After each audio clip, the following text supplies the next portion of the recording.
जय हिंद साथियों, मैं विक्रांत आप सभी का स्वागत करता हूं आपके अपने परिवार सरकारी नौकरी वाले यूट्यूब चैनल पर। आज आपकी ज्योग्राफी की तीसरी क्लास है और इस क्लास में हम पृथ्वी से रिलेटेड जितने भी इंपॉर्टेंट फैक्ट बनते होंगे, जितने भी तथ्य होंगे, यानी कि पृथ्वी को इस क्लास में पूरी तरीके से समझेंगे। ठीक है, तो अपनी क्लास को शुरू करते हैं। और क्लास को शुरू करने से पहले जो हमने पहली क्लासों में चीज़ें पढ़ाई हैं उनको एक बार रिपीट कर लेते हैं, जिससे कि जो नए बच्चे जुड़े हैं वो भी इस चीज़ को समझ सकें और पुराने बच्चों को एक तरीके से रिवीजन हो सके। ठीक है, तो हमने जो अभी तक पढ़ा है उसमें हमने ब्रह्मांड को दिखाया है और जो सौर ग्रह होते हैं, यानी कि जो सोलर सिस्टम था, उसको पूरी तरीके से खत्म कर दिया है। तो आपको बताया था कि जो ब्रह्मांड है उसकी उत्पत्ति कब हुई थी। ब्रह्मांड की उत्पत्ति हुई थी लगभग 13.6 अरब वर्ष पहले। और जो हमारा यूनिवर्स है, यानी कि सौर मंडल है जिसमें हम रहते हैं, उसकी उत्पत्ति कब मानी जाती है? 4.6 अरब वर्ष पहले। ये जो आंकड़े बताए गए हैं ये सबसे पहले किसने निर्धारित किए थे? जॉर्ज लेमेंतेयर। और इनकी थ्योरी की जो व्याख्या की थी, यानी कि इनकी थ्योरी को जो पूरी तरीके से पूर्ण किया था, वो किसने किया था? रॉबर्ट बैगेनोर। ठीक है, इन्होंने बताया कि पृथ्वी का एक जो ब्रह्मांड है उसका विकास कैसे हुआ था, यानी कि उसकी उत्पत्ति कैसे हुई थी। तो वो हुई थी बिग बैंग थ्योरी से। किससे? बिग बैंग थ्योरी, जिसमें एक छोटे से परमाणु से विस्फोट हुआ था और वो पूरा ब्रह्मांड का निर्माण किया था। ठीक है, आगे देखते हैं। इसमें बताया था कि जो सौरमंडल है वो किस पे आधारित है? सन पे आधारित है। यानी कि पूरे के पूरे सौरमंडल को जो ऊर्जा मिल रही है वो किससे मिल रही है? सूर्य से मिल रही है। सूर्य ही एक ऐसा मात्र ग्रह है जो सबको ऊर्जा प्रदान कर रहा है। एक तारा है जो पूरे सौरमंडल को ऊर्जा प्रदान कर रहा है। इसमें ग्रहों के बारे में समझाया था कि सूर्य के नजदीक सबसे पहला ग्रह कौन सा है? बुध। कौन सा ग्रह है? बुध। इसके बाद कौन सा ग्रह आता है? शुक्र, वीनस। इसके बाद कौन सा ग्रह है? पृथ्वी। इसके बाद कौन सा ग्रह है? मंगल। मंगल के बाद जो आता है आपके क्षुद्र ग्रह आते हैं, यानी कि जो एस्ट्रॉइड होते हैं वो क्षुद्र ग्रह पट्टिका जो होती है वो मंगल ग्रह के बाद आती है। और इस क्षुद्र पट्टिका के बाद कौन सा ग्रह आता है? बृहस्पति। बृहस्पति के बाद कौन सा ग्रह आता है? शनि। शनि के बाद कौन सा ग्रह आता है? अरुण। और इसके बाद वरुण। सबसे पहला ग्रह कौन सा है? बुध। फिर शुक्र, बुध मतलब Mercury, Shukra Venus, Prithvi, Mangal Mars, Brihaspati Jupiter, Shani Saturn. ठीक है, अरुण को आप बोल सकते हो यूरेनस और वरुण को आप बोल सकते हो नेपच्यून। ठीक है, ये इंग्लिश के लिए बताया कि सबसे पहले बुध है, फिर शुक्र, फिर पृथ्वी, फिर मंगल, बृहस्पति, शनि, अरुण, वरुण।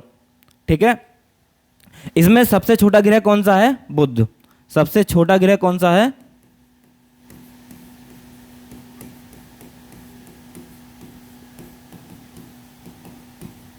बुध। और जो सबसे बड़ा ग्रह है वो कौन सा है?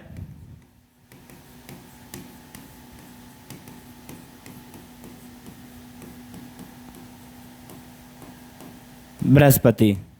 सबसे छोटा ग्रह बुध और सबसे बड़ा ग्रह बृहस्पति। सबसे पास में कौन है? बुध। और सबसे दूर में कौन है? वरुण। बृहस्पति का जो उपग्रह है उसका नाम क्या था? गायनामीड। ठीक है। मंगल का जो उपग्रह था उसका क्या नाम था? फोबोस और डीमोस। डीमोस आपका सबसे छोटा उपग्रह है।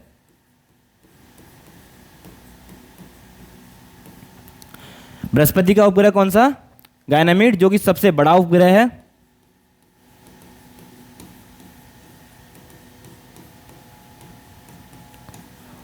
और मंगल का डीमोस सबसे छोटा उपग्रह है। ऐसे ही शनि की बात करें तो शनि के उपग्रह का नाम क्या है?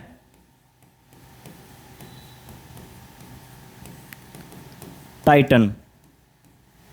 एग्जाम में कई बार पूछा गया है कि शनि के उपग्रह का नाम क्या है? टाइटन। अरुण के उपग्रह का नाम क्या है?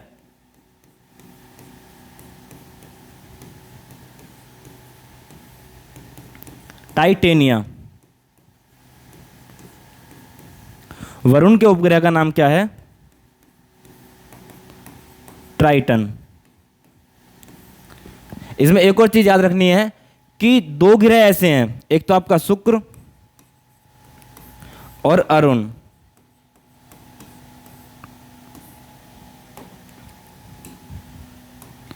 जो पूर्व से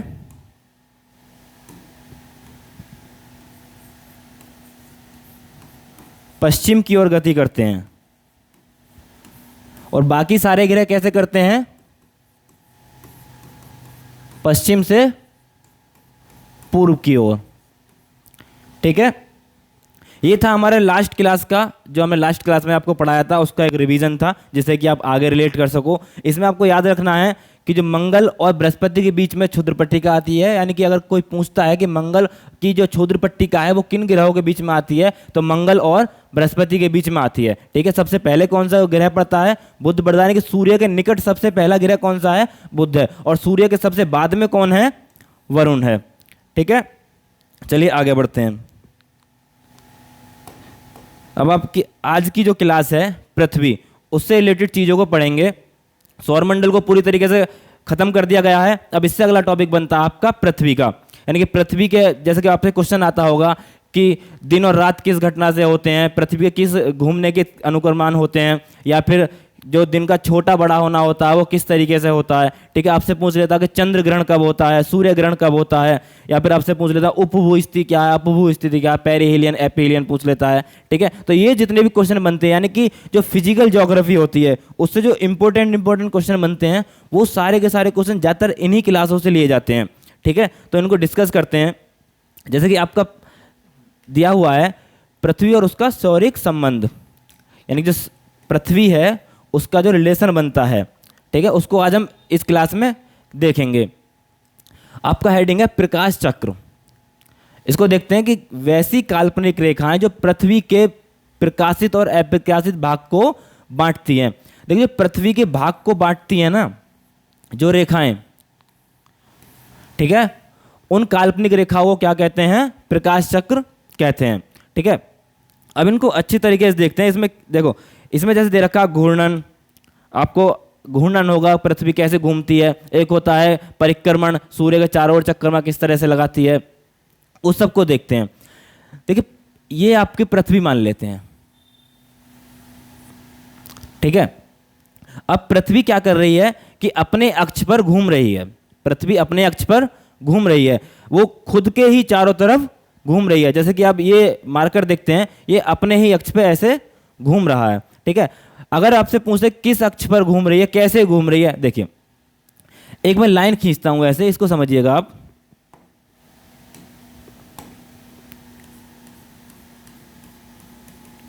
ठीक है। ये मान लेते हैं पृथ्वी, ये इसका तल है। क्या है ये? तल। ठीक है। अब पृथ्वी घूम रही है अपने ही चारों ओर, यानी कि एक बॉल की तरह ऐसे घूम रही है। ठीक है। अपनी अपनी धुरी पर, अपने ही पॉइंट पे वो घूम रही है। ठीक है।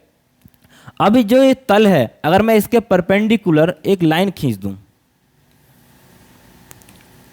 ठीक, तो ये कितने डिग्री का एंगल बनता है? 90 डिग्री का। अगर एक तल के एक सीधी लाइन पे मैं एक लंबी लाइन खींच देता हूं तो कितना एंगल बन जाता है? 90 डिग्री का एंगल बन जाता है। और जो पृथ्वी है वो अपने तल से थोड़ी सी झुकी हुई है। क्या है वो? थोड़ी सी झुकी हुई है। कितनी झुकी हुई है वो? 23.5 डिग्री झुकी हुई है अपने तल से। वो अक्ष से, इसको अक्ष बोलते हैं। अब देखो अक्ष ऊपर है, कितनी झुकी हुई है? 23.5 डिग्री। अगर मैं कहूं अक्ष से कितनी झुकी हुई है तो 23.5 डिग्री झुकी हुई है। अब देखो ये जो टोटल एंगल बन रहा है आपका, ये 90 डिग्री का है। अब ऊपर का जो एंगल है वो 23.5 का हो गया, तो जो नीचे का बचा होगा वो कितना होगा आपका? 66.5, यानी कि 66 सही 1/2। तो अगर आपसे कोई कहे कि तल पे कितनी झुकी हुई है, तल पे कितने डिग्री का एंगल बनाती है, तो 66 सही 1/2 डिग्री का। कई एग्जाम में पूछा गया है, यहां से बहुत ज्यादा क्वेश्चन बनते हैं कि अक्ष पे कितना डिग्री का एंगल और तल पे कितने डिग्री का, यानी कि एक्सिस पे जो एंगल बनता है वो कितना बनता है आपका? 23.5, और तल पे कितना बनता है? 66 सही 1/2। ठीक, अभी क्या है कि पृथ्वी घूम रही है, चक्कर काट रही है अपना ही। ठीक है, एक तो सूर्य का चक्कर काट रही है और एक वो अपना ही चक्कर काट रही है। तो अपने अक्ष पर, जैसे कि ये पृथ्वी है, ये थोड़ी सी झुकी हुई है ऐसे। ठीक है, अब वो चक्कर काट रही है।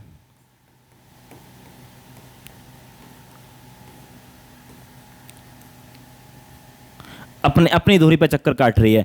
तो क्या होगा कि मान लेते हैं सूर्य यहां है, सूर्य छोटा बनाया है लेकिन सूर्य बड़ा होता है इसके मुकाबले। अब पृथ्वी चक्कर काट रही है। अब क्या होगा? जो कंट्री यहां पे होगी, इसको देखना, थोड़ा सा ध्यान से देखना कि यहीं से आपको सारा का सारा चीज क्लियर हो जाएगा। अगर कोई कंट्री यहां पे है तो अभी क्या है कि सूर्य की किरणें उस पर नहीं पड़ रही हैं, क्योंकि ये वाला साइड है। भाई जब सूर्य के इधर होगा, इधर साइड होगा, तो सूर्य का प्रकाश आएगा, लेकिन इधर साइड क्या होगा? उस पर सूर्य का प्रकाश नहीं आएगा। तो ये अभी जब घूम रही है, इधर साइड जो कंट्री होगी, जो भी कोई यहां पे देश होगा, उस स्थिति में यहां पे क्या हो रही होगी? रात हो रही होगी। लेकिन जो कंट्री इधर होगा, जो भी देश यहां है, यहां पे क्या होगा? यहां पे दिन हो रहा होगा। अभी क्या हुआ? सूर्य यही है, सूर्य की स्थिति को हम यही मान लेते हैं, और पृथ्वी घूमी।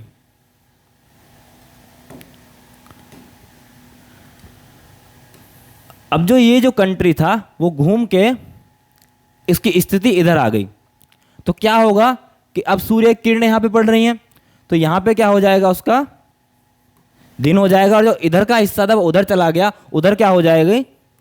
रात हो जाएगी। यानी कि पृथ्वी जो घूम रही है, हर किसी देश की स्थिति चेंज हो रही है।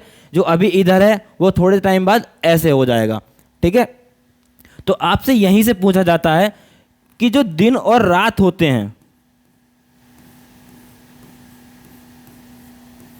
वो पृथ्वी की घूमने की कौन सी स्थिति के अनुसार होते हैं। जब पृथ्वी रोटेट कर रही है, कोई पूछे कि दिन और रात जो होते हैं, कि अभी दिन है फिर रात हो जाएगा, वो किस स्थिति में होते हैं? कि जब पृथ्वी अपनी ही धुरी पर घूमती है, पृथ्वी अपनी ही धुरी पर घूमती है, तो उस स्थिति को दिन और रात कहते हैं। यानी कि दिन और रात किस अनुसार होंगे? पृथ्वी के अपने ही अक्ष पर घूमने से, पृथ्वी के अपने ही अक्ष पर घूमने से। जैसे कि आपने ग्लोब देखा होगा जिसमें पूरा नक्शा बना होता, पूरे विश्व का नक्शा बना होता। अब वो जो ग्लोब को घुमाइए, थोड़ा सा ऐसे घुमा देते हैं, तो उस घूमने की स्थिति के कारण ही दिन और रात होते हैं। ठीक है, दूसरी चीज,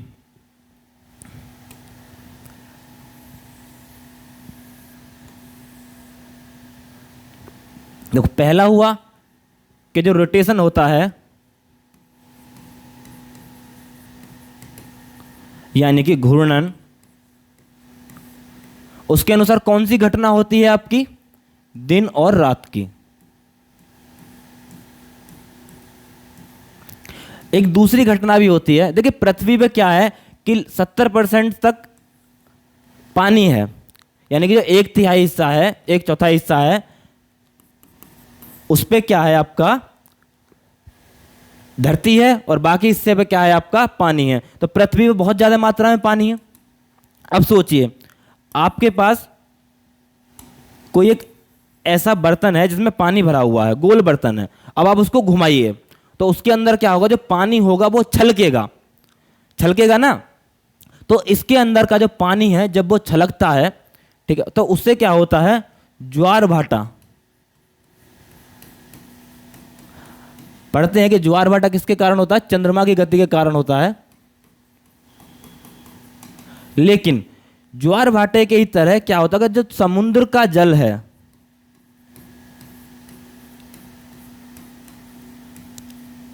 वो उछलता है और उससे क्या होता है, तरंग बनती हैं, यानी कि लहरें आपकी समुद्र में बनती हैं। ठीक है, कि तो अगर आपसे कोई पूछे कि समुद्र की लहरें कैसे उठती हैं, तो पृथ्वी के अपने ही धुरी पर घूमने के कारण समुद्र की जो लहरें उठती हैं वो ऊपर उठती हैं। ठीक है, अब दूसरी चीज देखिए, अगर कोई भी चीज घूम रही है, बहुत तेजी से घूम रही है, तो वो अपने साथ क्या करेगी, एक फोर्स पैदा करेगी, एक बल पैदा करेगी। ठीक है, कोई भी चीज आप खुद ही घूम के देखिए, अगर आप भी घूमते हैं तो क्या करेंगे, अपने आसपास या फिर अपने सेंटर पे एक फोर्स पैदा करेंगे, बल पैदा करेंगे। वही एग्जाम में पूछा जाता है कि जो एक होता है कोरोनिस बल, कोरोनिस बल, इंग्लिश में भी इसको क्या कह सकते हैं, कोरोनिस फोर्स। एग्जाम में पूछा जाता है कि कोरोनिस फोर्स जो होता है पृथ्वी की कौन सी घूमने की स्थिति के कारण होता है।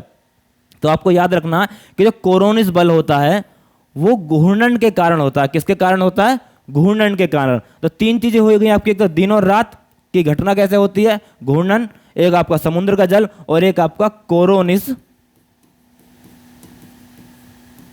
बल। पृथ्वी के घूर्णन से यही तीन चीजें ज्यादातर पूछी जाती हैं और आपको इनको अपने दिमाग में बिठा लेना है। ठीक है, कौन कौन सा, एक तो दिन रात, एक समुद्र जल और एक कोरोनिस बल। अभी पृथ्वी की एक दूसरी घटना होती है, क्या, जिसको बोलते हैं परिक्रमण, यानी कि रेवोल्यूशन। रेवोल्यूशन, ये पृथ्वी मान ली हमने और ये मान लिया सूर्य। ठीक है, अब क्या होगा कि पृथ्वी अपनी धुरी पे तो घूम ही रही है, साथ साथ वो क्या कर रही है, सूर्य के चारों तरफ भी घूम रही है एक कक्षा में। ठीक है, तो अपनी धुरी के साथ साथ वो क्या कर रही है, सूर्य के चारों तरफ भी घूम रही है। तो इसी स्थिति को क्या बोलते हैं आपको, परिक्रमण। इसी स्थिति को क्या बोलते हैं आप, परिक्रमण या फिर रेवोल्यूशन। ठीक है, अगर आपसे कोई पूछे कि परिक्रमण की जो क्रिया है वो क्या है, प्रक्रिया क्या है, यानी कि सूर्य के चारों ओर, सूर्य के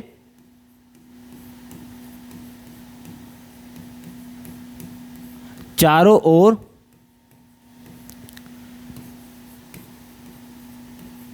चक्कर लगाने की स्थिति। और ये चक्कर कौन लगा रहा है, पृथ्वी लगा रही है। किसका चक्कर लगा रही है, सूर्य का चारों तरफ चक्कर लगा रही है। उस स्थिति को क्या कहेंगे, परिक्रमण या फिर रेवोल्यूशन कहेंगे। अब देखिए इससे हमें चीजें क्या क्या सीखनी है कि रेवोल्यूशन जो होता है, जो टॉपिक है, इससे क्वेश्चन किस तरीके से बनता है। एक तो आपसे यही पूछ लेगा कि जो परिक्रमण होता है वो कौन सी स्थिति है, ठीक है, कि अपनी धुरी पर घूमती है या फिर सूर्य के चारों तरफ घूमती है। दूसरा, अभी लास्ट में हमने पढ़ा था कि घूर्णन के कारण क्या होता है, यानी कि अगर रोटेट हो रही है तो उसके कारण होते हैं दिन और रात। दिन और रात हो गए। लेकिन जो पृथ्वी सूर्य के चारों तरफ चक्कर लगा रही है उसके कारण आपका होता है दिन और रात का छोटा होना।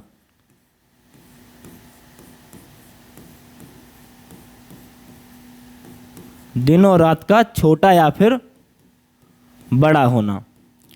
आपने देखा होगा कि क्या होता है, गर्मियों में दिन बड़े होते हैं लेकिन सर्दियों में क्या हो जाता है कि दिन छोटे हो जाते हैं। तो सूर्य की जो किरणें होती हैं वो किसी देश पे, किसी कंट्री पे, किसी कॉन्टिनेंट पे कभी कम पड़ती हैं, कभी ज्यादा पड़ती हैं। मतलब कि कभी क्या होता है कि सूर्य वहां पे देरी से पहुंचता है और कभी कहीं पे जल्दी से पहुंचता है। तो जो सूर्य दिन का छोटा और बड़ा होता है वो किसके कारण होता है? सूर्य के चारों तरफ चक्कर लगाने के कारण। दो चीजें हुई इसमें, एक तो पृथ्वी अपनी धुरी पर घूम रही है और एक पृथ्वी सूर्य के चारों तरफ चक्कर लगा रही है। इसमें क्या क्या चीजें हैं? इसमें दिन रात का होना, कोरोनिस बल,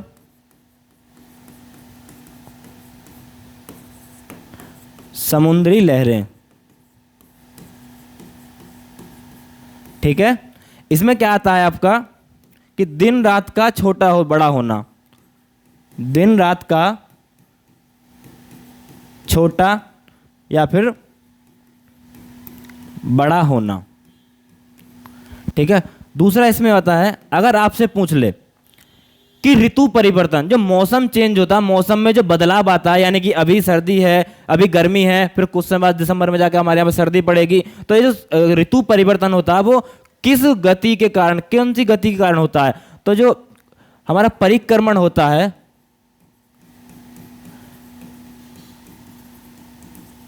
इसके कारण ही ऋतु परिवर्तन होता है।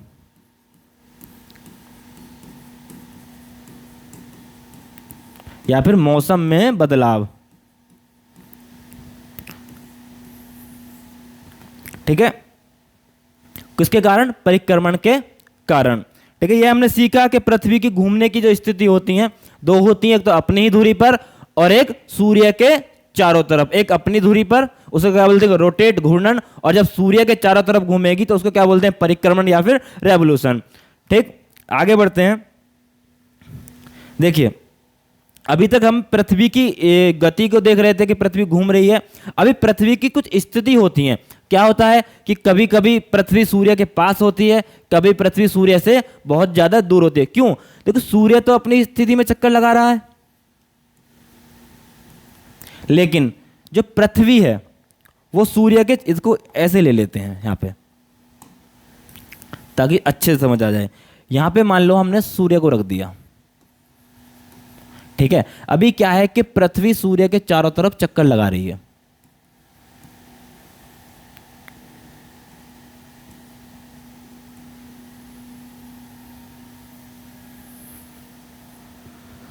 ये थोड़ा ज्यादा इधर हो गया है, इसको हटाते हैं।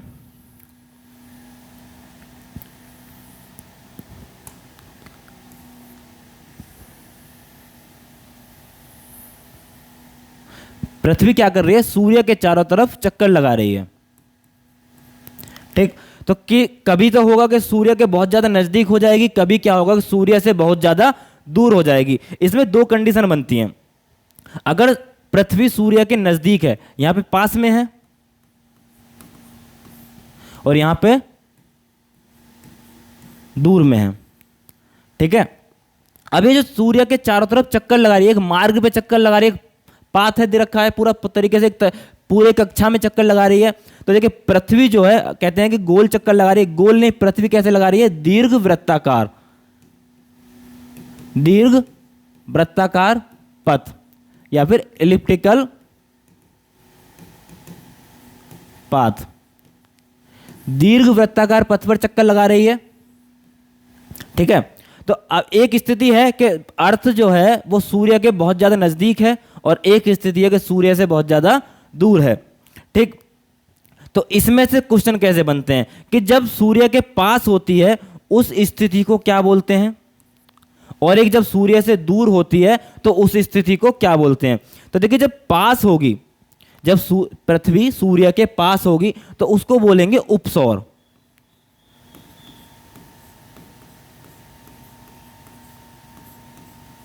क्या बोलेंगे उसको? उपसौर। और जब दूर होगी तो उसको क्या बोलेंगे? अपसौर। याद रखिएगा कि जब पास होगी तो उसको क्या बोलेंगे? उपसौर, यानी कि पेरिहीलियन, और इसको क्या बोलते हैं? एपिहीलियन। ठीक है, दो स्थिति होती है, एक तो अपसौर और एक उपसौर। देखो इसको याद कैसे रखेंगे, ये छोटा है यानी कि भाई दूरी कम है, छोटी दूरी है, ये दूरी बड़ी है तो इसको ज्यादा बड़ी दूरी कर लेते हैं। उप, यहां पे शब्द आया है उप, उप मतलब छोटा। आपने देखा होगा जैसे कहते हैं कि प्रधानमंत्री, उप प्रधानमंत्री, राष्ट्रपति, उपराष्ट्रपति। तो राष्ट्रपति क्या होता है, पद बड़ा होता है, और उपराष्ट्रपति का पद कैसा हो जाता है, उससे थोड़ा सा छोटा हो जाता है। तो जो छोटी दूरी है उसको क्या बोल देंगे, उपसौर, और जो बड़ी दूरी है उसको क्या बोल देंगे, अपसौर। अपर, क्या अपर, अपर तो क्या बोल देंगे, उप। ठीक है, उप और अप। उप की स्थिति कब होती है, जब पृथ्वी नजदीक होती है, और अप की स्थिति कब होती है, जब पृथ्वी दूर होती है। ठीक है, देखिए जो पृथ्वी है उससे सूर्य की जो दूरी है, जो पृथ्वी और एक सूर्य की दूरी है, उसको लगभग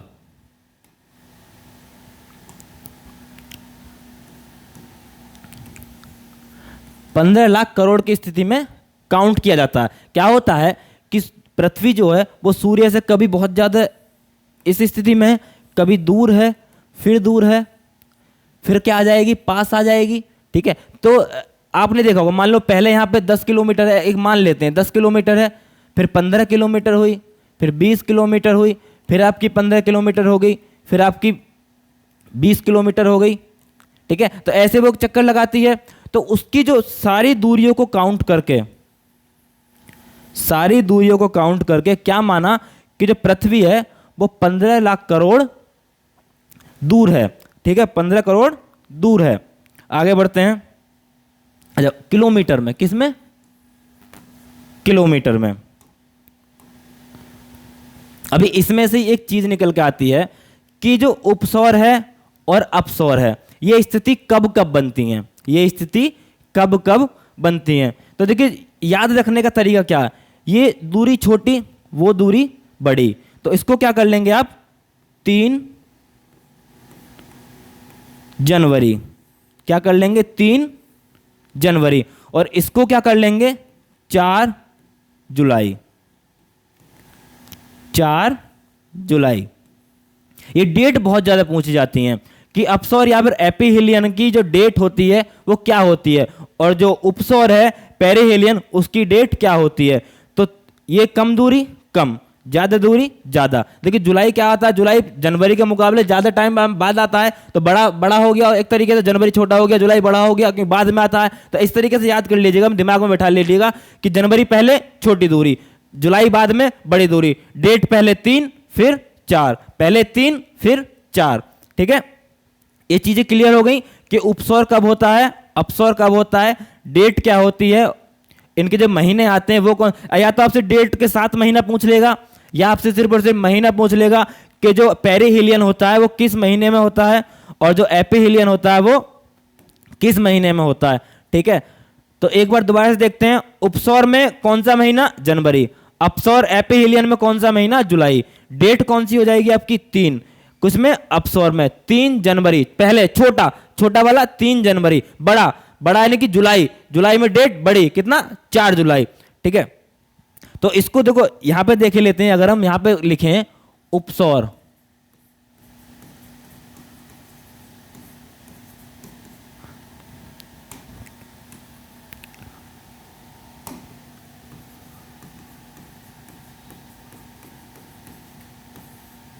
उपसौर मतलब आपका पेरिहिलियन, और अपसौर यानी कि एपीहिलियन। ठीक है, तो उपसौर में जो डेट है वो क्या है, नजदीक है, पृथ्वी सूर्य के नजदीक है, तो इसमें क्या होगा आपका 3 जनवरी, और जब दूर है बड़ी दूरी, बड़ी दूरी, तो उसमें क्या हो जाएगा 4 जुलाई। ये डेट आपको अच्छे से दिमाग में बिठा लेनी है, क्योंकि अगर अपसौर और उपसौर की स्थिति से क्वेश्चन आता है तो यही आएगा कि दूरी नजदीक कब है, तो इसमें आपका नजदीक हो जाएगा यानी कि पास में हो जाएगी, और दूर कब होती है तो अपसौर में दूर हो जाएगी, एपीहिलियन में। ठीक है, अभी एक चीज और देखिए, मान लो ये पृथ्वी है और ये सूर्य के चारों तरफ इसको सूर्य मान लेते हैं, पृथ्वी इसके चारों तरफ चक्कर लगा रही है। एक स्थिति यहां पे बना दी, एक स्थिति यहां पे बना दी। अब क्या होगा इसमें, अगर आपसे पूछे कि यहां पे ज्यादा मौसम गर्म होगा हमारे अकॉर्डिंग, या फिर यहां पे ज्यादा गर्म होगा, अगर यहां पे कंडीशन आ जाती है कि इस स्थिति में किसी एक पॉइंट पर गर्मी ज्यादा होगी या फिर इस स्थिति में किसी एक पॉइंट पर गर्मी ज्यादा होगी, तो देखिए वो चीजें जो होती है ना कि पृथ्वी दूर है पास है, वहां पे गर्मी ज्यादा होगी या फिर ठंड ज्यादा होगी, वो देखते हैं कि पृथ्वी की स्थिति किस तरीके से है, यानी कि कौन सा जो देश है वो किस स्थिति में आपका पड़ रहा है। जैसे मान के चलते हैं ये पृथ्वी मानी, वो कितनी डिग्री एंगल पे, कितने डिग्री झुकी हुई है, 23 डिग्री झुकी हुई है, 23.5। अब कोई कंट्री अगर यहां है, ठीक है, अब देखो पृथ्वी क्या कर रही है, अपने ही अक्ष पे घूमी जा रही है, तो अब ये कोई पॉइंट अगर यहां है, मैं मानता हूं अब पृथ्वी ऐसे घूम रही है, ठीक है, ऐसे घूम रही है, तो जो पॉइंट यहां होगा वो ऐसे ही घूमता रहेगा, ठीक है, ऐसे घूमता रहेगा। तो देखो अगर मान लो पृथ्वी यहां पे पास में है, ये यहां पे है, ठीक, तो अब सूर्य की किरणें तो इधर पड़ रही हैं और यहां पे सूर्य की किरणें कहां पड़ रही हैं, यहां पड़ रही हैं इस वाले पॉइंट पर, ठीक। तो अब आप सोचिए सूर्य की किरणें इस पे पड़ रही हैं, इधर साइड तो पड़ नहीं रही, तो ये कैसा हो जाएगा, ठंडा हो जाएगा, ठीक। अब अगर इसी पॉइंट की बात करें, यहां पे पड़ रही हैं, तो जो जिस स्थान पर जिस पॉइंट पर किरणें पड़ रही हैं वो गर्म हो जाएगा। तो देखिए स्थिति में क्या होता है कि अगर यहां पे सूर्य के पास भी है तो कैसा होगा, ठंडा होगा, कैसा होगा, ठंडा होगा। जरूरी नहीं है कि पास है अगर कोई पॉइंट तो वो गर्म हो जाए। अब देखना यह होता है कि क्या उस देश की स्थिति सूर्य के जो जिस तरफ से प्रकाश आ रहा है उस तरफ पड़ती है या फिर जिस तरफ से प्रकाश आ रहा है उसकी दूसरी तरफ पड़ती है। तो अगर जिस तरफ से प्रकाश आ रहा है, यानी कि अगर इस तरफ है कोई देश, तो वो वहां पे गर्म होगा, और जो उसके पीछे होगा, जो उसके पीछे होगा वो कैसा होगा, ठंडा होगा। तो अगर इस तरफ की बात करें तो ये कैसा हो जाएगा, ठंडा हो जाएगा, और ये इस तरफ का कैसा हो जाएगा, गर्म हो जाएगा। याद रहेगा कि दूरी के कम और दूर होने पे भी ऐसा नहीं है कि अगर दूर है तो भाई ठंडा हो गया और पास है तो गर्म हो गया। उसमें देखेंगे क्या कि पृथ्वी की स्थिति देखेंगे कि वो जो घूम रही है और उस पर जो देश है वो किस स्थिति में पड़ता है, ठीक है। अगर सूर्य की तरफ पड़ रहा होगा, यानी कि उस देश का जो फेज होगा वो सूर्य की तरफ होगा, तो सूर्य की किरणें सीधी पड़ेंगी तो वो कैसा होगा, गर्म होगा। लेकिन अगर वो फेज उसका दूसरी तरफ होगा, यानी कि जिधर सूर्य की किरणें पड़ रही हैं उससे दूसरी तरफ होगा, उल्टी साइड होगा, तो वहां पे कैसा होगा, वो ठंडा होगा, और इधर साइड गर्म होगा, ठीक है। आगे बढ़ते हैं। अब देखो हमने दो चीजें देखी इसमें, उपसौर अपसौर। ये आपको अच्छी तरीके से समझ आ गया होगा कि उपसौर कब होता है, अपसौर कब होता है, यानी कि एपीहीलियन पेरिहीलियन कब होते हैं, डेट इनकी क्या होती है। ये बहुत इंपॉर्टेंट है, इनकी डेट याद कर लेना, अच्छे से दिमाग में बैठा लेना कि छोटा कौन सा, बड़ा कौन सा, दूरी पास कौन सी, नजदीक कौन सी, स्थिति कौन सी, ठीक है। अभी इसमें से एक और चीज बनती है, बहुत ज्यादा एग्जाम में पूछी जाती है कि एप साइड रेखा किसे कहते हैं। एप साइड रेखा या फिर एप साइड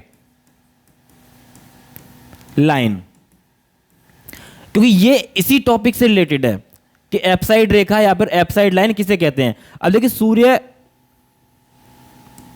मान लेते हैं यहां पे पृथ्वी घूम रही है,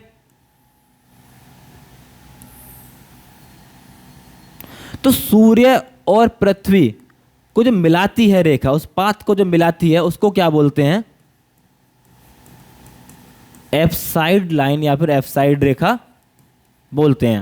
यानी कि सूर्य और पृथ्वी को मिलाने वाली रेखा को क्या बोलते हैं, एप साइड रेखा कहते हैं। अच्छा इसमें से पॉइंट निकल के आता है छोटा सा कि जो सूर्य का प्रकाश है वो पृथ्वी पर कितने टाइम में पहुंच जाता है, तो पृथ्वी पर पहुंचता है 8 मिनट 16.6 सेकंड।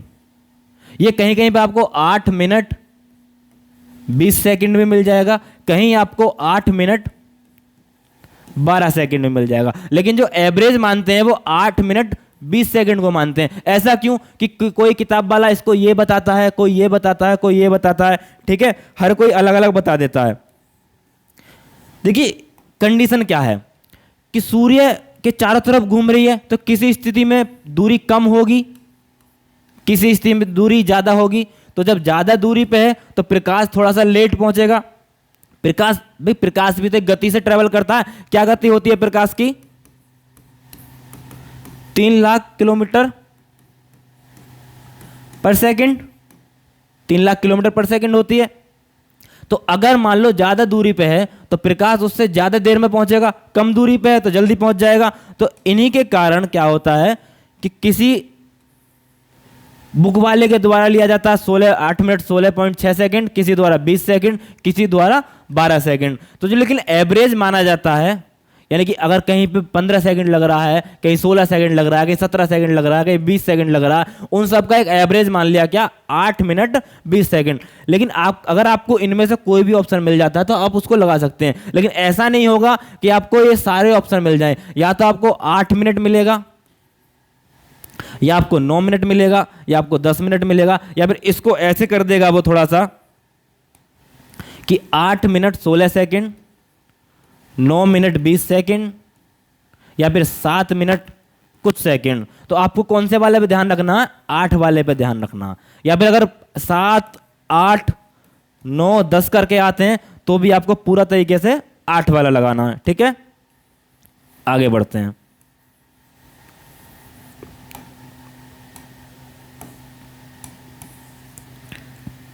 ये देखिए हमने पृथ्वी की स्थिति। अब ठीक है, अब ऐसे ही क्या होता है, थोड़ा सा चंद्रमा की स्थिति देखते हैं कि पृथ्वी के साथ साथ चंद्रमा भी उसी से रिलेटेड है। चंद्रमा को देखते हैं। देखिए जैसे सूर्य के चारों तरफ पृथ्वी चक्कर लगा रही थी, ऐसे ही क्या कर रहा है कि मान लो यहां पे हमने पृथ्वी को रख दिया। रख दिया मतलब बना लिया, पृथ्वी को तो नहीं रख सकते ऐसे, पृथ्वी को बना लिया। अब क्या कर रहा है कि जो चंद्रमा है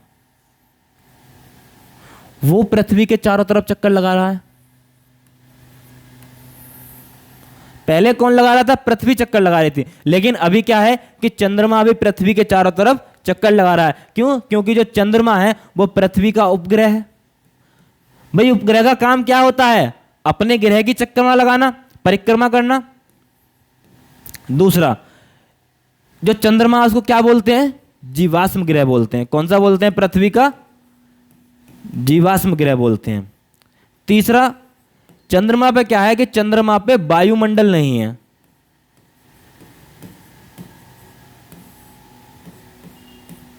चंद्रमा पे वायुमंडल नहीं है। चंद्रमा के 2 उपग्रह हैं। कौन कौन से हैं? कौन कौन से? देखिए चंद्रमा खुद एक उपग्रह है। क्या है? चंद्रमा खुद एक उपग्रह है। किसका है? पृथ्वी का है। ठीक, चंद्रमा पे वायुमंडल नहीं है। अब देखो वायुमंडल का मतलब क्या होता है? वायुमंडल का मतलब क्या होता है कि जैसे हमारी पृथ्वी है उसके चारों तरफ लेयर है, आयन मंडल, क्षोभ मंडल, ठीक है। लेकिन क्या है कि चंद्रमा पे ऐसी कोई परत ही नहीं है जिससे क्या होता है कि उस पर कोई भी चीज आसानी से आके गिर जाती है। हमारी पृथ्वी पर क्या होता है, जो आयन मंडल होता है, अगर कोई चीज आ रही है तो उसको वो वापस धकेल देता है। यानी पृथ्वी क्या करती है, अगर कोई चीज आ रही है और उसका वेग ज्यादा नहीं है, यानी कि उसकी स्पीड ज्यादा नहीं है, तो वो क्या करेगी, उसको वापस धकेल देगी या फिर उसको थोड़ा सा हटा देगी जिससे कि वो दूसरी तरफ चला जाए। लेकिन चंद्रमा पे ऐसा वायुमंडल नहीं है, तो क्या करता है, अगर कोई पिंड या फिर उल्का पिंड आता है तो वो सीधा चंद्रमा पे आके गिर जाता है। इसी कारण क्या होता है कि आपने देखा होगा फिर सुना होगा कि चंद्रमा पर दाग है। क्या है? चंद्रमा पे दाग है। असल में वो दाग नहीं है। क्या बोलते हैं ना कि चंद्रमा पे दाग है। क्या है कि चंद्रमा पे जब वो एस्ट्रॉइड गिरते हैं तो उनसे क्या हो जाता है, गड्ढे बन जाते हैं। जैसे आपको पढ़ाया गया था कि पृथ्वी पे एक एस्ट्रॉइड गिरा था हमारे इंडिया में, जिससे क्या हो गया था, लोनार झील का निर्माण हो गया था। यानी कि झील मतलब गड्ढा बन जाता है। तो ऐसे ही जब चंद्रमा पे आके गिरते हैं, वो चंद्रमा पे गिरते रहते हैं। गिरते क्यों रहते हैं? क्योंकि वायुमंडल तो वहां पे है ही नहीं, और जब वायुमंडल नहीं है तो छोटा हो या बड़ा हो, कोई भी उल्का पिंड उस पर आके गिर सकता है, कोई भी एस्ट्रॉइड आके उस पर गिर सकता है। ठीक है, तो उसी कारण से क्या होता है कि चंद्रमा पर गड्ढे बन जाते हैं और उन्हीं गड्ढों को क्या कहते हैं, दाग या धब्बे मान लिया जाता है। ठीक है, अब इसको देखते हैं कि जो चंद्रमा है वो पृथ्वी के चारों तरफ किस स्थिति में चक्कर लगा रहा है। ये हमने पढ़ा कि उपग्रह है, पृथ्वी का उपग्रह है, जीवाश्म ग्रह है और इस पे वायुमंडल नहीं है। अच्छा, एक चीज और देखो कि जो चंद्रमा है, जो चंद्रमा है उसका जो प्रकाश है वो पृथ्वी पर कितने समय में पहुंच जाता है। जो चंद्रमा का प्रकाश है वो पृथ्वी पर कितने समय में पहुंच जाता है। ठीक है, तो जो जो प्रकाश है वो लगभग 1.3 सेकंड, कितना, 1.3 सेकंड समय में पहुंच जाता है। कहीं कहीं पे आपको 1.5 सेकंड में मिल जाएगा, तो टेंशन वाली बात नहीं है। 1.3 को ही क्या मान लेते हैं, 1.5 मान लेते हैं, यानी कि इसको पूरी तरीके से क्या कर देते हैं, 1.5 में डिवाइड कर देते हैं। 1.3 को क्या ले लेते हैं, 1.5 ले लेते हैं। तो प्रकाश कितने समय में पहुंच जाता है, 1.5 सेकंड में पहुंच जाता है। क्यों, देखो इसका टाइम कैसे कन्वर्ट करते हैं। प्रकाश की गति कितनी होती है, 3 लाख किलोमीटर प्रति सेकंड, और जो सूर्य और चंद्रमा की दूरी है लगभग कितनी है, 3,84,000 किलोमीटर। ठीक है, तो कितना टाइम लग जाएगा, 3 लाख किलोमीटर पर सेकंड की रफ्तार से लगभग 1.5 या फिर 1.3 सेकंड का समय लगता है। अब यहां पे देखते हैं कि चंद्रमा, एक स्थिति चंद्रमा की ये हो गई कि जब चंद्रमा बहुत ज्यादा दूर होगा, एक स्थिति ये हो गई जब चंद्रमा पृथ्वी के बहुत ज्यादा नजदीक होगा। तो जैसे जब पृथ्वी और सूर्य को करते थे तो उनको बोलते थे अपभू, क्या नाम है, यहां पे जैसे उपभू बोला जाता है और उपभू और अपभू बोला जाता है, ऐसे उसको क्या बोलते थे, उपसौर और अपसौर बोलते थे। क्या बोलते थे, उपसौर। सौर, सौर मतलब सूर्य। क्यों बोलते थे, क्योंकि हम पृथ्वी से काउंट कर, भाई चक्कर कौन लगा रहा है, पृथ्वी लगा रही है, किसका लगा रही है, सूर्य का चक्कर लगा रही है। ऐसे ही जब यहां पे अभी कौन लगा रहा है, चंद्रमा चक्कर लगा रहा है, तो किसका चक्कर लगा रहा है, पृथ्वी का। पृथ्वी को क्या बोलते हैं, भूमि। क्या बोलते हैं, भूमि, यानी कि भूमि को ही क्या कहते हैं, भू। तो ये कंडीशन क्या बन जाएगी आपकी, उपभू। जब पास में होगा तो कौन सी कंडीशन बनेगी, उपभू, और जब दूर में होगा, जब दूर होगा तो कौन सी बनेगी, अपभू।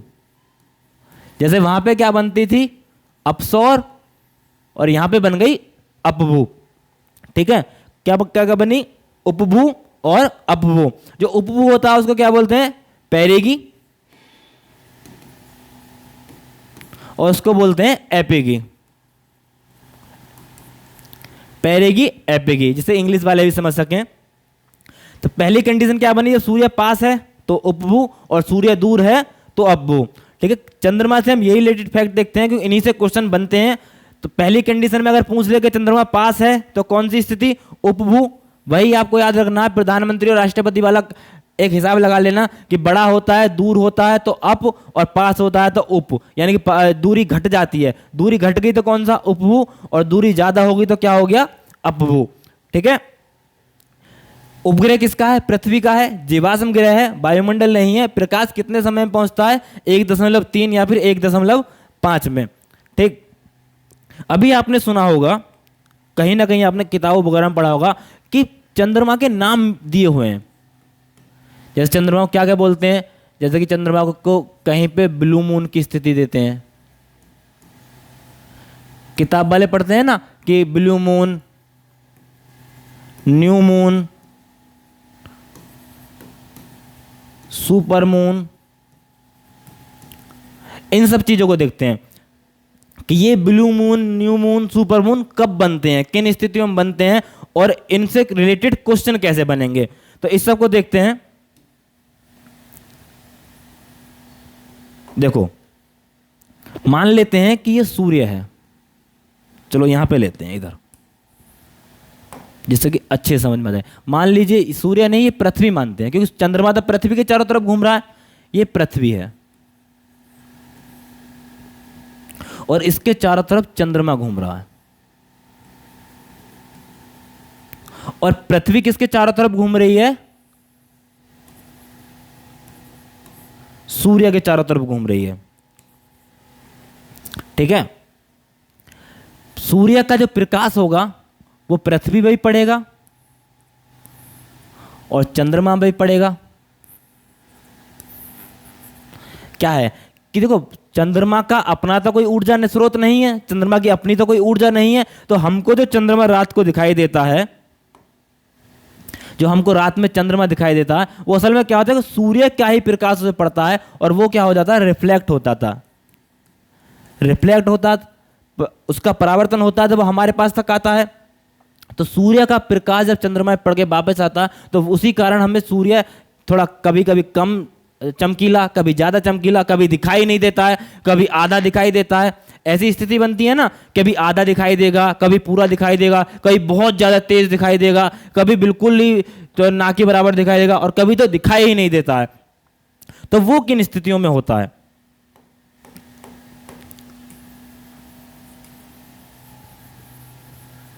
देखो, यहां पे पृथ्वी मानते हैं, यहां पे मानते हैं चंद्रमा और यहां पे मान लेते हैं सूर्य। अभी क्या सूर्य का प्रकाश पड़ रहा है,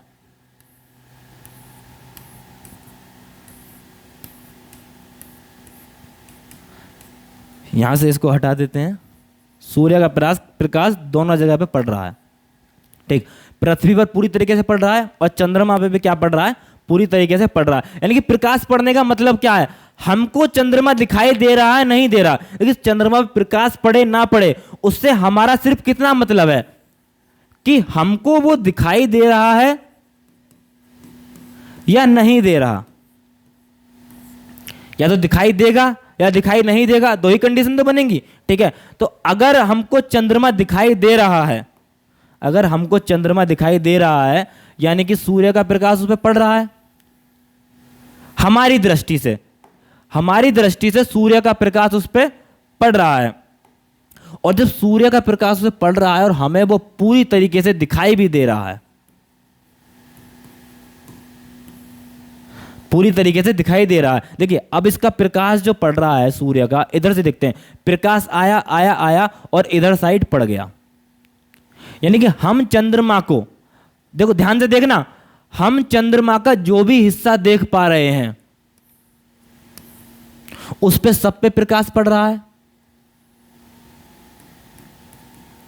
ठीक, उस पे सब पे प्रकाश पड़ रहा है। इसको ऐसे लेते हैं थोड़ा सा,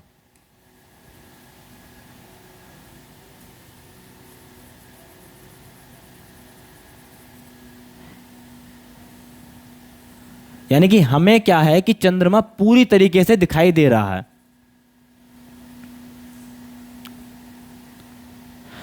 इधर से प्रकाश आया आया आया आया, चंद्रमा पे पड़ा और हमको चंद्रमा दिखाई दिया। अब चंद्रमा की दूसरी स्थिति क्या होगी, मान लो चंद्रमा को यहां ले लेते हैं। अभी जब सूर्य का प्रकाश होगा वो चंद्रमा पे किधर साइड पड़ेगा, इधर पड़ेगा।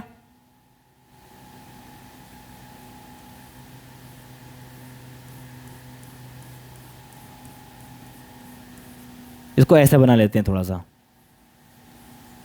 ठीक है, हमारी स्थिति क्या है, हमारी ये है। तो अब हमको क्या दिखाई दे रहा है, हमको तो उसका ये वाला हिस्सा दिखाई दे रहा है।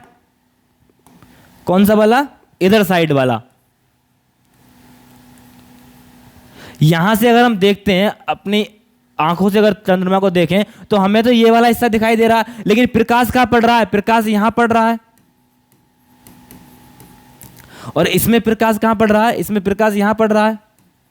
तो आप खुद सोचिए, जब प्रकाश इधर साइड पड़ेगा तो हमें क्या चंद्रमा दिखाई देगा, हमें दिखाई ही नहीं देगा। क्यों नहीं दिखाई देगा, क्योंकि जिधर साइड चंद्रमा पे सूर्य का प्रकाश पड़ रहा है वो साइड तो हमसे अपोजिट है। भाई मान लो अभी मैं ऐसे खड़ा हूं, ठीक है, अभी मेरे ऊपर प्रकाश पड़ रहा है, मेरे ऊपर प्रकाश पड़ रहा है, तो मेरा पीछे वाला हिस्सा तो प्रकाश नहीं पड़ रहा, आगे वाले प्रकाश पड़ रहा, तो पीछे वाला हिस्सा तो दिखाई नहीं देगा। लेकिन अगर मैं ऐसे हो जाता हूं तो अब क्या है कि मेरे पीछे वाले हिस्से प्रकाश पड़ रहा है, यानी कि आगे का जो हिस्सा है उसमें प्रकाश नहीं पड़ रहा, तो वो नहीं दिखाई देगा। इसको ऐसे समझ लेना आप, ठीक है। तो जब ये प्रकाश हमें नहीं दिखाई देता तो ये हमें कैसा दिखाई देता है? चंद्रमा काला दिखाई देता है। काला की मतलब इस पे प्रकाश नहीं पड़ रहा, हमें वो जहां पे वहां पे अंधेरा हो जाता है तो हमें वो दिखाई ही नहीं देता। भाई कोई काला चीज रात में दिखाई देगा? नहीं दिखाई देगा। तो ये स्थिति इसकी ऐसी बन जाती है कि इधर तो प्रकाश है लेकिन इधर प्रकाश नहीं है, तो इस स्थिति में हमको चंद्रमा नहीं दिखाई देगा। लेकिन इस स्थिति में क्या होगा कि भाई इधर अंधेरा है,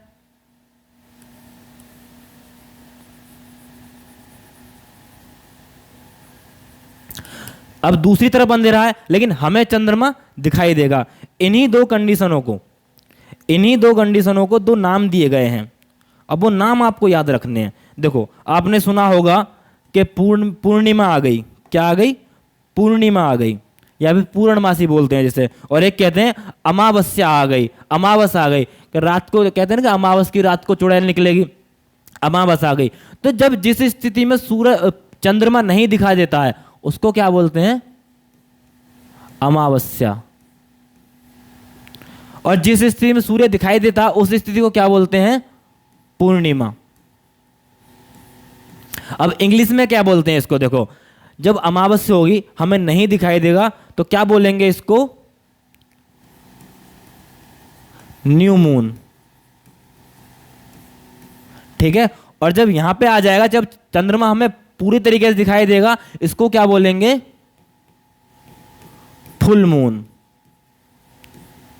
देखो ध्यान से समझिएगा, ये मत सोचिएगा कि भाई यहां पे तो दिखाई नहीं दे रहा था, इसको न्यू मून क्यों बोला जाता है? क्योंकि यहां से क्या होगा कि अब हमको थोड़ा थोड़ा दिखाई देना शुरू होगा। भाई जैसे चंद्रमा घूमेगा, चंद्रमा इधर को आएगा तो क्या होगा? हमें थोड़ा थोड़ा थोड़ा थोड़ा दिखाई देगा, और यहां जाके क्या होगा? हमें चंद्रमा पूरी तरीके से दिखाई देना शुरू हो जाएगा।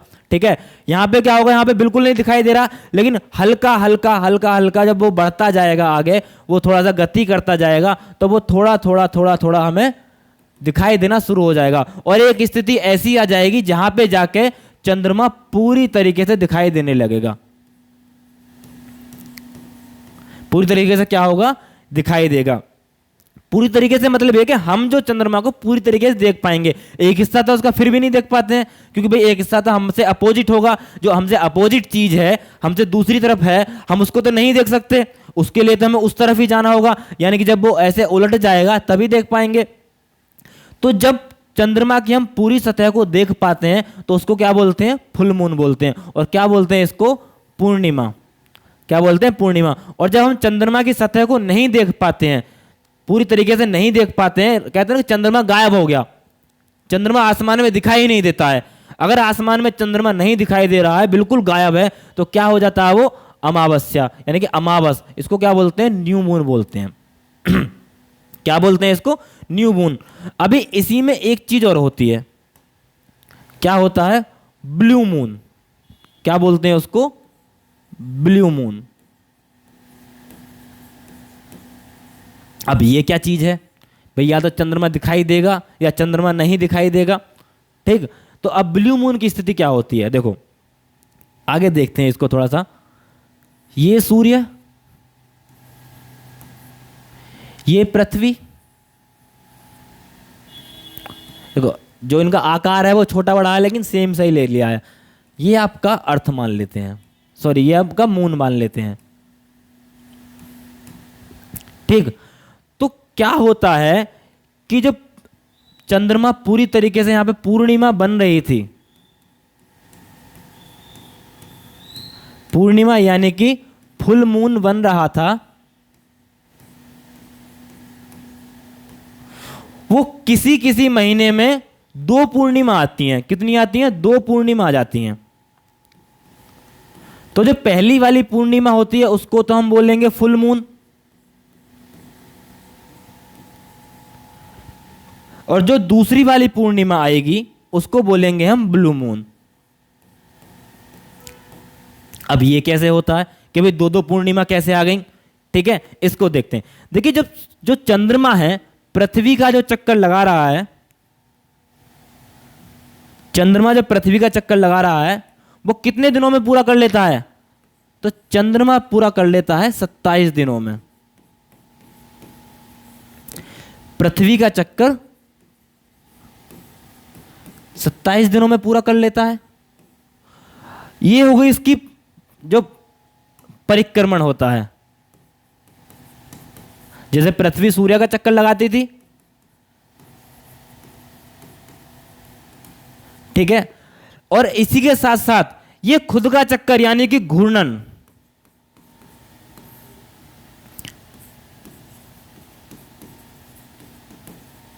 भी कितने दिनों में लगा लेता है? 27 दिनों में। यानी कि जितने दिनों में ये पृथ्वी का चक्कर लगाता है, इतने ही दिनों में खुद अपना भी चक्कर लगा लेता है। अब देखो, मान लो यहां पे आज 1 तारीख है, इसको ऐसे मानते हैं थोड़ा सा कि आज 1 तारीख मान के चलता हूं मैं, और इस दिन हो गया आपका फुल मून, यानी कि पूर्णिमा हो गई। आज अगर 1 तारीख है, 1 तारीख मानो, आज अपने दिमाग में 1 तारीख मानो, और 27 दिन में क्या करता है? पूरा चक्कर लगा लेता है। अब अगर आज 1 तारीख है तो ये घूमेगा, और घूमता घूमता घूमता घूमता 27 दिनों में क्या होगा? फिर यहीं आ जाएगा। भाई अगर आज चंद्रमा यहां है तो 27 दिनों बाद क्या करेगा? वो पृथ्वी के चारों ओर घूम के फिर यहीं टपक पड़ेगा। ठीक है, यहां से निकला, घूमा, फिर यहीं आ गया, और इस स्थिति को क्या बोलते हैं? पूर्णिमा बोलते हैं। तो भाई पहली वाली स्थिति यानी कि 1 तारीख में निकला तो उसको तो चलो हमने बोल दिया फुल मून,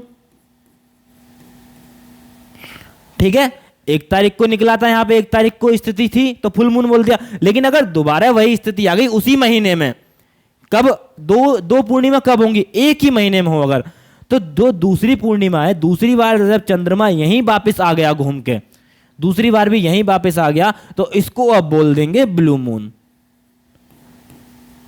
क्या बोल देंगे? Blue moon. आपसे क्वेश्चन कैसे पूछेगा एग्जाम में, और कई बार पूछा भी गया है कि जो ब्लू मून की जो स्थिति होती है, जो ब्लू मून की स्थिति होती है वो कौन सी पूर्णिमा को होती है, पहली या दूसरी? ब्लू मून की स्थिति कौन सी पूर्णिमा को होती है, पहली या फिर दूसरी? तो कौन सी पूर्णिमा को होगी ब्लू मून? दूसरी पूर्णिमा को। कौन सी पूर्णिमा को? दूसरी पूर्णिमा को। और जो फुल मून होता है वो कब होता है? पहली पूर्णिमा को। फुल मून कब होगा? पहली पूर्णिमा को। और ब्लू मून कब होगा? दूसरी पूर्णिमा को। क्लियर है ये सब चीजें? एक बार मैं दोबारा आपको बता देता हूं इसलिए ताकि दिमाग में पूरी तरीके से बैठ जाए। कितने दिनों में चक्कर लगाता है? 27 दिनों में चक्कर लगाता है। पहली तारीख को अगर यहां था, 27 दिनों बाद वो फिर यहीं पे आ जाएगा, तो उससे क्या होगा कि जो पूर्णिमा थी वो दूसरी पूर्णिमा रिपीट हो जाएगी, और उससे क्या होगा कि जब दूसरी पूर्णिमा है उसको हम बोल देंगे ब्लू मून। क्या बोल देंगे? Blue moon. और ये होती कब है? ऐसा नहीं कि हर महीने 2-2 पूर्णिमा पड़ेंगी। अब 27 दिन के चक्कर लगा रहा है तो या तो ये 1 तारीख को, 2 तारीख को, 3 तारीख तक, 1, 2 या 3 तक अगर पहली पूर्णिमा पड़ जाती है किसी महीने में, अगर 1, 2, 3 तक पहली पूर्णिमा पड़ गई तो हो सकता है उस महीने में दूसरी पूर्णिमा पड़ जाए। अब वो महीने के अकॉर्डिंग है कि वो 28 का महीना है, 29 का महीना, 30 का महीना, कितने का महीना है। तो अगर महीने के शुरुआत में ही पूर्णिमा पड़ जाती है तो अगली जो पूर्णिमा होगी वो इस महीने में पड़ सकती है। ठीक है, आगे बढ़ते हैं। अब ये थी थोड़ी सी चंद्रमा से हमने चंद्रमा की स्थिति देखी, पूर्णिमा कब होती है, कि उसका किस तरीके से दिखाई देता, किस तरीके से नहीं दिखाई देता। एक आपको होता है सुपर मून। क्या होता है? Super moon. ठीक, देखिए हम चंद्रमा का कितना भाग देख पाते हैं? अधिकतर 59%। हम चंद्रमा को जो देख पाते हैं वो कितना देख पाते हैं? 59% देख पाते हैं। पूरी 100% तो भाई किसी भी चीज, अब मैं ऐसे खड़ा हूं मान लीजिए, तो क्या आप मेरा 100% देख सकते हो? कमर नहीं देख सकते। और चंद्रमा क्या करता है? चंद्रमा अपने अक्ष पे घूम रहा है, अपने दूरी पे घूम रहा है। तो मान लो हमने आज ये देखा, अब कल ऐसे हुआ तो हमने पीछे कमर देखी, तो यानी कि पूरी तरीके से तो कभी नहीं देख पाते। तो हम क्या देख पाते हैं? चंद्रमा का 59% भाग अधिकतम देख पाते हैं। और जो एवरेज होता है, जो एवरेज भाग देख पाते हैं वो 57% देख पाते हैं। ठीक है, तो जब एक कंडीशन होगी, मान लो यहां पे पृथ्वी मान लेता हूं मैं,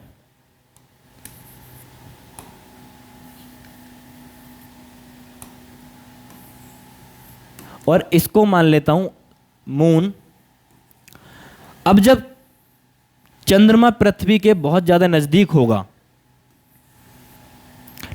होगा तो उस स्थिति को क्या कहेंगे हम? उस स्थिति को कहेंगे सुपर मून, क्योंकि उस टाइम पे क्या होगा, चंद्रमा हमें बहुत ज्यादा बड़ा दिखाई देगा। ठीक है, चंद्रमा हमें बहुत ज्यादा बड़ा दिखाई देगा। तो जब चंद्रमा बहुत ज्यादा बड़ा दिखाई देता है, पृथ्वी के पास होता है, तो उसी स्थिति को क्या बोलते हैं? सुपर मून बोलते हैं। और सुपर मून की कंडीशन में हमें कितना दिखाई दे जाता है? चंद्रमा 59% दिखाई दे जाता है। कितना दिखाई दे जाता है? चंद्रमा 59% दिखाई देता है। अच्छा, हम चंद्रमा का एक भाग देख पा रहे हैं भाई, एक ही भाग देख पा रहे हैं ना हम चंद्रमा का, यानी कि 59% मान लो या फिर 57% मान लो, लेकिन एक भाग क्या है, हम चंद्रमा का देख ही नहीं पा रहे, जहां पे अंधेरा ही रहता है। ठीक है, तो जिस स्थान पे अंधेरा रहता है उसको क्या बोलते हैं? Sea of tranquility. Sea of tranquility. यहीं पे कौन गए थे? Neil Armstrong. ठीक है, आपसे कोई पूछ ले कि चंद्रमा का जो अंधकार में भाग है उसको क्या बोलते हैं? सी ऑफ ट्रैंक्विलिटी बोला जाता है। ठीक, चंद्रमा से रिलेटेड सारे फैक्ट देख लिए हमने कि चंद्रमा की उपभू या फिर अपभू स्थिति कब होती है, पेरिगी एपिगी कब होता है, ठीक, दूरी कितनी है, कितने समय में पहुंचता है, पूर्णमासी कब होती है, या फिर आपका जो अमावस होती है कब होती है, ब्लू मून सुपर मून कब होता है। अब बहुत ही ज्यादा पूछे जाने वाला एक टॉपिक होता है चंद्रमा से रिलेटेड कि सूर्य ग्रहण और चंद्र ग्रहण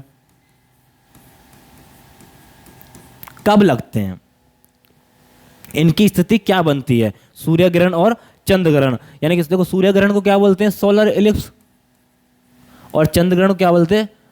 लूनर इक्लिप्स। ठीक है, अब इनको समझते हैं अच्छे से, और आपके दिमाग में इस तरीके से बैठ जाना चाहिए कि अगर एग्जाम में सूर्य ग्रहण या चंद्र ग्रहण से कोई भी चीज आपको मिल जाए तो आपको बस देखो और उसको लगा दो, बस ध्यान से देखना इस चीज को। इसको मैं हटा देता हूं, ये आपको सारा लिखा हुआ पीडीएफ में मिल जाएगा। मान लो यहां पे सूर्य है,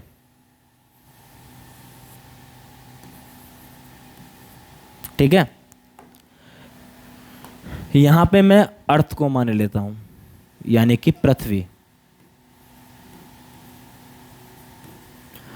और चंद्रमा की दो स्थिति मान के चलता हूं मैं, एक तो ये और एक ये।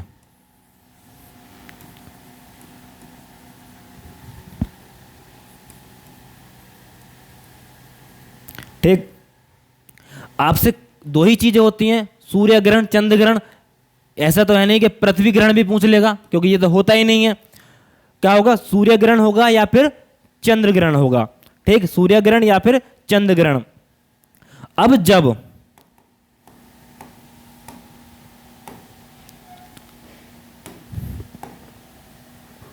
जो चंद्रमा है वो पृथ्वी और सूर्य के बीच में आ जाए, किस किस के बीच में आ जाए?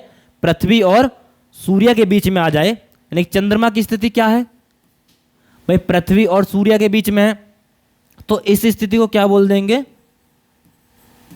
सूर्य ग्रहण बोल देंगे। कब बोलेंगे सूर्य ग्रहण? कब बोलेंगे? जब चंद्रमा है, आप चंद्रमा की स्थिति है वो कब कहां आ जाए? सूर्य और पृथ्वी के बीच में आ जाए। कहां आ जाए? सूर्य और पृथ्वी के बीच में कौन आ गया? चंद्रमा आ गया। तो उसको इस स्थिति में क्या बोलेंगे? सूर्य ग्रहण बोलेंगे। ठीक, अब मान लेते हैं चंद्रमा इनके बीच में नहीं है, चंद्रमा कहां है? लास्ट में, और बीच में कौन है? पृथ्वी है। अगर पृथ्वी बीच में आ जाती है किस किस के? सूर्य और चंद्रमा के, तो उस स्थिति को क्या बोल देते हैं? उस स्थिति को बोलते हैं चंद्र ग्रहण।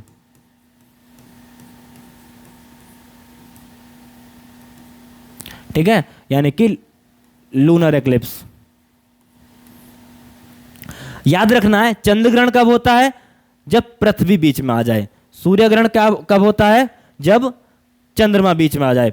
ठीक है, तो चंद्र ग्रहण कब माना जाएगा? जब चंद्रमा और सूर्य की स्थिति में पृथ्वी बीच में आ जाएगी।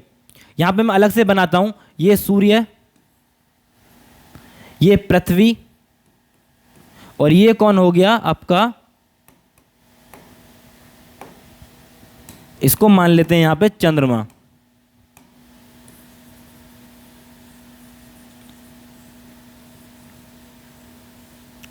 ठीक है, तो इस स्थिति में क्या होगा कि ये हो गया आपका सूर्य ग्रहण। क्योंकि अब क्या हो रहा है कि सूर्य की किरणें पड़ रही हैं, हमको नहीं दिखाई दे रही, हमको तो यहां पे अंधेरा ही दिखाई दे रहा है। जब हमको अंधेरा दिखाई देता है तो उस स्थिति में क्या होगा? सूर्य ग्रहण कहलाएगा। ठीक, अब जब चंद्रमा इधर साइड होगा तो इसको क्या बोलेंगे? चंद्र ग्रहण बोलेंगे। ठीक है, चंद्र ग्रहण बोलेंगे। अब अगर सूर्य ग्रहण पड़ रहा है तो हमें चंद्रमा नहीं दिखाई दे रहा, यानी कि ये स्थिति कैसी हो गई? अमावस की हो गई। यानी कि अगर दिन में देखा ना सूर्य ग्रहण, तो भाई सूर्य ग्रहण पड़ रहा है तो दिन में ही पड़ेगा, और दिन में तो हमें चंद्रमा नहीं दिखाई देता है। तो अगर दिन में सूर्य ग्रहण पड़ रहा है और चंद्रमा नहीं दिखाई दे रहा, तो वो कौन सी स्थिति हो गई? अमावस की स्थिति हो गई। और अगर चंद्रमा हमें दिखाई देगा, यानी कि चंद्र ग्रहण पड़ेगा, तो चंद्रमा तो हमें दिखाई देगा। जब चंद्रमा हमें दिखाई देगा तो चंद्रमा का हिस्सा भी दिखाई देगा। इसको यहां से अच्छे से समझ लेना कि चंद्रमा हमें रात को दिखाई देगा, दिन में तो हमें दिखाई नहीं देगा। और जब दिन में नहीं दिखाई देगा तो सूर्य ग्रहण, सूर्य दिखाई देगा, और रात में दिखाई देगा चंद्रमा, तो चंद्र ग्रहण। ठीक है, तो इस स्थिति को क्या बोलते हैं? पूर्णिमा बोलते हैं। क्या बोलते हैं? इस स्थिति को पूर्णिमा बोलते हैं। तो कब कब हुआ सूर्य ग्रहण? कब हुआ? जब चंद्रमा सूर्य और पृथ्वी के बीच में आ गया। और चंद्र ग्रहण कब हुआ? जब चंद्रमा के बीच में पृथ्वी आ गई, चंद्रमा और सूर्य के बीच में पृथ्वी आ गई। ये चीजें सारी क्लियर हो गई होंगी। अब आपको थोड़ा एक्स्ट्रा नॉलेज के लिए स्लाइड देख लेते हैं।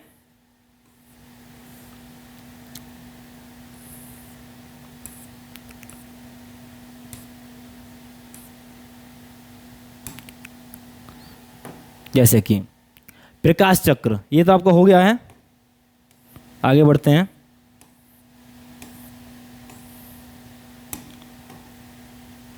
परिक्रमण, रेवोल्यूशन। पता चल गया आपको कि जब जो पृथ्वी है वो सूर्य के चारों ओर चक्कर लगाती है तो क्या होता है? वो रेवोल्यूशन होता है। और ये कितने टाइम में चक्कर लगाती है? 365 दिनों में चक्कर लगाती है। कितने दिनों में? 365 दिन, 365 दिन और 6 घंटे में। ठीक है, आगे देखते हैं नक्षत्र दिवस और सौर दिवस। लेकिन नक्षत्र दिवस में क्या होता है कि ये दिन होता है वो कितने होता है? 23 घंटे व 56 मिनट। और जो सौर दिवस होता है उसमें कितना का टाइम होता है? 24 घंटे का टाइम होता है। पृथ्वी की जो स्पीड होती है सूर्य के चारों ओर घूमने की, वो कितनी होती है? 29.8 किलोमीटर पर सेकंड। कितनी होती है? 29.8 किलोमीटर पर सेकंड। आगे बढ़ते हैं। उपसौर की स्थिति, यानी कि उपसौर कब होगा? जब सूर्य के पास होगी कौन? पृथ्वी। जब सूर्य के पास होगी तो उस स्थिति में क्या होगा? उपसौर होगा। और कब होती है? 3 जनवरी को होती है। इसमें जो दूरी होती है वो कितनी होती है? 14.7 करोड़ किलोमीटर होती है। ठीक है, आगे बढ़ते हैं। अपसौर, अपसौर मतलब कि जब दूर होगा, जब पृथ्वी आपकी दूर होगी। ठीक है, और ये कब होता है आपका? ये होता है आपका 4 जुलाई को। और इसमें दूरी कितनी हो जाएगी? 15.21। पहले में 14 थी, अब कितनी हो गई? 21। एफसाइड रेखा, एफसाइड रेखा आपको बताइए एफसाइड रेखा क्या होती है? जो इस सूर्य और पृथ्वी को मिलाती है। ठीक है, उस दीर्घ वृत्ताकार पथ पर सूर्य और पृथ्वी को जो मिलाती है उसको क्या बोलते हैं? एफसाइड रेखा बोलते हैं। आगे बढ़ते हैं। सूर्य ग्रहण, सूर्य ग्रहण कब होता है? जब कभी दिन के समय सूर्य और पृथ्वी के बीच में चंद्रमा आ जाता है, यानी कि चंद्रमा अगर बीच में आ गया तो क्या होगा? चंद्र ग्रहण होगा। ठीक है, जब सूर्य का एक भाग छिप जाता है तो आंशिक सूर्य ग्रहण कहते हैं। और जब पूरा सूर्य ही कुछ क्षणों के लिए छिप जाता है तो उसे पूर्ण सूर्य ग्रहण कहते हैं। क्या कि जब बीच में चंद्रमा आ जाता है तो उसका सूर्य का प्रकाश हम तक नहीं पहुंच पाता है, और जब प्रकाश नहीं पहुंचेगा तो हमें सूर्य नहीं दिखाई देगा, तो उसको क्या कहते हैं? पूर्ण सूर्य ग्रहण कहते हैं। और जब थोड़ा सा दिखाई देगा, थोड़ा सा हमें उसका प्रकाश मिलता रहेगा, थोड़ा दिखाई देता रहेगा, तो उसे आंशिक पूर्ण ग्रहण कहते हैं। पूर्ण सूर्य ग्रहण हमेशा कब होगा? अमावस को होगा। ये आपको बताया था कि हमको जब दिखाई नहीं देगा तो क्या होगा? अमावस को होगा। आगे बढ़ते हैं।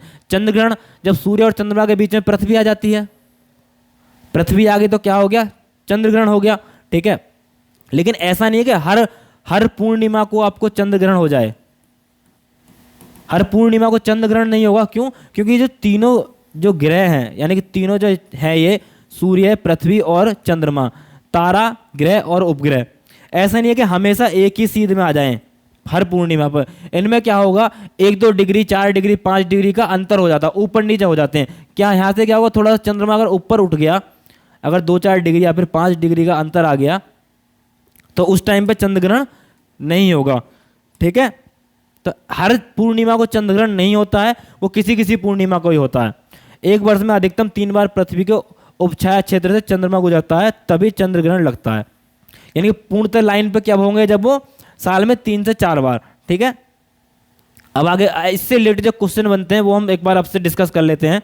ये क्या क्वेश्चन है? पहला प्रश्न है, सूर्य की परिक्रमा के दौरान पृथ्वी सूर्य से अधिकतम दूरी किस महीने में होती है? सूर्य की परिक्रमा के दौरान पृथ्वी की दूरी अधिकतम कब होती है? कब होती है दूरी? कौन सी कंडीशन बनती है? वो अपसौर बनती है, अधिक दूरी, अधिक समय, और अधिक समय क्या था? 4 जुलाई। क्या था? 4 जुलाई। तो जुलाई हो जाएगा। आगे बढ़ते हैं। पृथ्वी की उपसौर, उपसौर स्थिति किस महीने होते हैं? उपसौर मतलब कि जब पृथ्वी पास में होती है, पास की दूरी, छोटी दूरी, छोटी तिथि, यानी कि जनवरी। कब होती है आपकी? जनवरी में। आगे बढ़ते हैं। पृथ्वी अपने अक्ष पर घूमती है। देखिए पृथ्वी जो होती है वो किधर घूमती है? पश्चिम से पूर्व की ओर घूमती है। ठीक है, आगे बढ़ते हैं। किस दिन पृथ्वी सूर्य के सबसे निकट होती है? किस दिन पृथ्वी सूर्य के सबसे निकट होती है? पृथ्वी कब निकट होती है सूर्य के सबसे? जनवरी में, क्योंकि पास वाली दूरी आप याद रखना, छोटी दूरी, पास का छोटी तिथि, और जनवरी में कितना? 3 जनवरी। ठीक, आगे बढ़ते हैं। दिन व रात होने का कारण है। देखो दिन और रात किस कारण से होते हैं? पृथ्वी अपने अक्ष पर घूमती है, अपनी धुरी पर घूमती है पृथ्वी, तो यानी कि पृथ्वी का अपने अक्ष पर घूर्णन, पृथ्वी के सापेक्ष पृथ्वी सूर्य की गति नहीं, किसका? अपने अक्ष पर घूर्णन। आगे बढ़ते हैं। पृथ्वी अपनी परिक्रमण मार्ग पर परिक्रमा करते हुए अपने अक्ष द्वारा कक्षा तल पर, देखियो किस पे? कक्षा तल पर, तल पर कितने डिग्री का एंगल बनाती है? 66 सही 1/2। और ये कितना होता है? 23 सही 1/2। तो कौन सा आंसर हो जाएगा? 66 सही 1/2। आकार की नजर से सौरमंडल में पृथ्वी का कौन सा स्थान है? लास्ट क्लास में आपको बताया था कि पृथ्वी कितने नंबर का ग्रह है? आकार में 5वें नंबर का ग्रह है। पृथ्वी कितने नंबर का ग्रह है? 5वें नंबर का। सबसे बड़ा कौन है? बृहस्पति। और सबसे छोटा कौन है? बुध। ठीक है, आगे देखते हैं। पृथ्वी स्थित है, पृथ्वी कहां स्थित है? जो पृथ्वी है इधर आपका शुक्र हो गया और इधर आपका मंगल हो गया, ये बीच में कौन? पृथ्वी। तो शुक्र और मंगल के बीच, शुक्र और मंगल के मध्य कौन स्थित है? पृथ्वी स्थित है। चंद्र ग्रहण घटित होता है, चंद्रमा कब घटित होता है? ये आपका सूर्य, ये पृथ्वी और ये चंद्रमा। तो इस स्थिति में कौन सा बनता था? इस स्थिति में फुल मून बनता था। फुल मून मतलब पूर्णिमा, तो इंग्लिश में बोले तो फुल मून और हिंदी में पूर्णिमा। ठीक है, आगे बढ़ते हैं। पूर्ण सूर्य ग्रहण के समय सूर्य कौन सा भाग दिखाई देता है? कि जब पूर्ण सूर्य ग्रहण होता है तो उस समय सूर्य का क्या होता है? बार बार का हिस्सा दिखाई देता है हमें। ठीक, तो उसको क्या बोलते हैं? क्रीट बोलते हैं। तो पूर्ण सूर्य ग्रहण के समय क्रीट दिखाई देता है। ठीक, आज की क्लास में इतना ही करते हैं। इससे पृथ्वी से रिलेटेड जितने फैक्ट थे वो खत्म हो चुके हैं। ठीक, अगर आपको क्लास अच्छी लगती है तो इसको लाइक करिएगा और अपने जो दोस्त हैं जो तैयारी कर रहे हैं उनके साथ शेयर कीजिएगा। आप इस क्लास की पीडीएफ सरकारी नौकरी वाले ऐप डाउनलोड करके उससे डाउनलोड कर सकते हैं। उसका जो लिंक है आपको वो वीडियो के डिस्क्रिप्शन में दिया गया है, आप उसे डाउनलोड कर लीजिएगा और पूरा पीडीएफ, इसको पीडीएफ को भी डाउनलोड कर लीजिएगा जिससे आपके तैयारी करने में कोई दिक्कत परेशानी ना आए। तो आज इतना ही करते हैं, अब मिलते हैं आपसे नेक्स्ट क्लास में। तब तक के लिए जय हिंद, जय भारत।